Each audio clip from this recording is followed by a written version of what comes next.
Oke, hari ini kita mau ngomongin sesuatu yang unik nih, pola pikir era 70-an. Kita bakal coba bedah gimana sih mentalitas sebuah generasi bisa terbentuk di dunia yang beda banget sama dunia kita sekarang. Pernah nggak sih merhatiin orang-orang yang gedenya di era 60-an atau 70-an?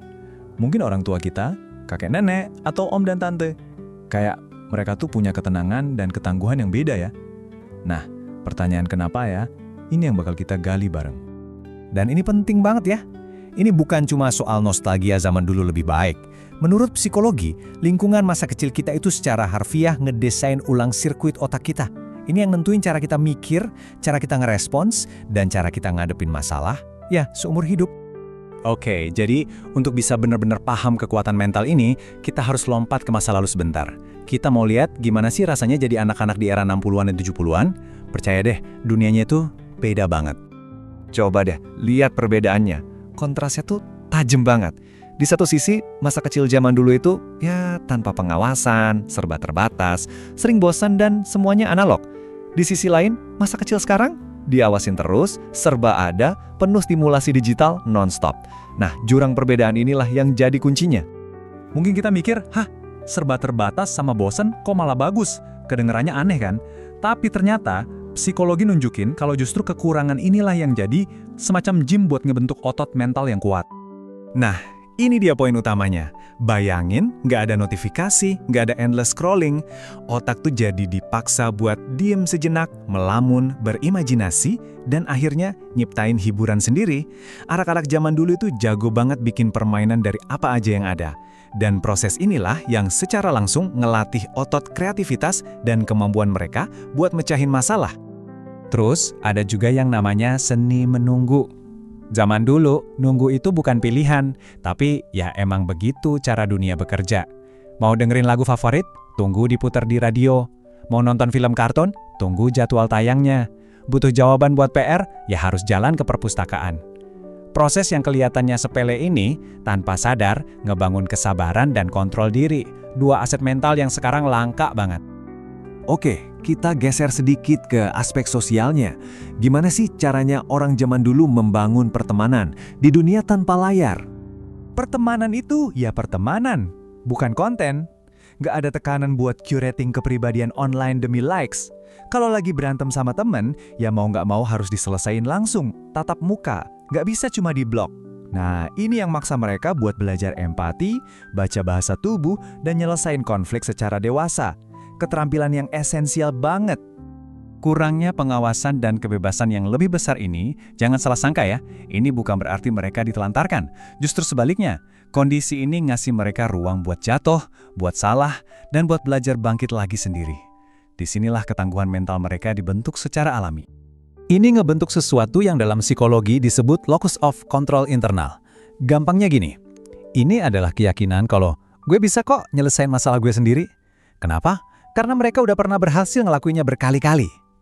Keyakinan gue punya kontrol, inilah yang jadi pondasi utama kemandirian. Contoh simpelnya gini, rantai sepeda putus di tengah jalan, nggak ada GPS, nggak ada telepon buat manggil orang tua. Pilihannya cuma dua, coba benerin sendiri atau jalan kaki pulang. Nah, setiap kali seorang anak berhasil ngatasin masalah kayak gini sendirian, itu kayak nambahin satu bata ke bangunan rasa percaya diri mereka. Ternyata gue bisa. Itu bukan teori, itu pengalaman nyata. Dan ini bukan cuma cerita atau nostalgia loh, datanya beneran ada. Sebuah studi nemuin kalau generasi baby boomer punya skor toleransi terhadap kesulitan 28% lebih tinggi dibanding Gen Z. Angka 28% ini nunjukin kapasitas yang lebih besar buat ngadepin stres dan rasa nggak nyaman tanpa langsung hancur. Ini bukti nyata gimana lingkungan bisa mencetak mentalitas seseorang.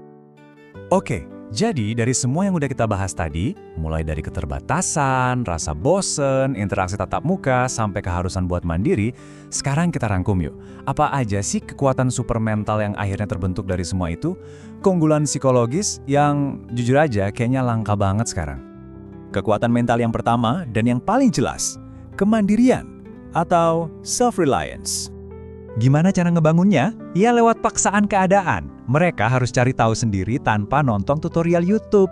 Mereka belajar ngukur risiko lewat trial and error, jatuh dan bangun. Dan yang paling penting, mereka harus tanggung jawab sama kesalahan mereka sendiri. Karena konsekuensinya langsung terasa, nggak ada yang bisa disalahin. Kekuatan mental yang kedua, dan ini krusial banget, ketangguhan emosional. Gimana ngebangunnya? Karena nggak ada pelarian digital instan. Saat mereka sedih atau bosan, nggak ada smartphone buat jadi distraksi. Mereka dipaksa buat dia ngerasain perasaan itu. Duduk diam bareng ngerasa nggak nyaman. Dari situ mereka belajar kalau perasaan buruk itu nggak akan membunuh mereka. Dan kemampuan buat mentolerir gesekan emosional dari dunia nyata inilah yang ngebangun ketangguhan sejati. Dan kekuatan mental yang ketiga, yang mungkin paling relevan sama dunia kita sekarang, identitas yang membumi. Ini terbangun karena nggak ada media sosial buat ngebandingin diri tanpa henti. Rasa harga diri mereka itu tumbuh dari dalam, dari apa yang mereka lakuin di dunia nyata, bukan dari validasi eksternal berupa likes dan followers. Dunia mereka itu ya lingkungan sekitar mereka, bukan panggung pertunjukan global. Ini yang bikin identitas mereka tumbuh lebih stabil dan otentik. Nah, setelah kita jalan-jalan ke masa lalu, sekarang kita kembali ke masa kini. Dan ini membawa kita ke sebuah pertanyaan terakhir. Intinya begini, era 60-an dan 70-an itu menempa kekuatan mental dari 3 hal, keterbatasan, kebosanan, dan keharusan. Kekuatan-kekuatan ini bukan hasil dari seminar parenting, tapi produk sampingan alami dari sebuah dunia yang menuntut hal-hal yang berbeda dari anak-anaknya. Dan ini jadi pengingat yang penting, nggak semua perubahan itu adalah kemajuan.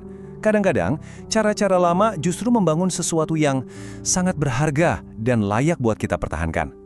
Mungkin, sambil kita terus berlari ke depan dengan segala kemudahan, ada sesuatu yang esensial yang tanpa sadar kita tinggalkan di belakang. Dan ini pertanyaan penutup untuk kita semua. Di dunia yang serba nyaman dan instan ini, apakah kita secara tidak sadar jadi lupa caranya menjadi kuat?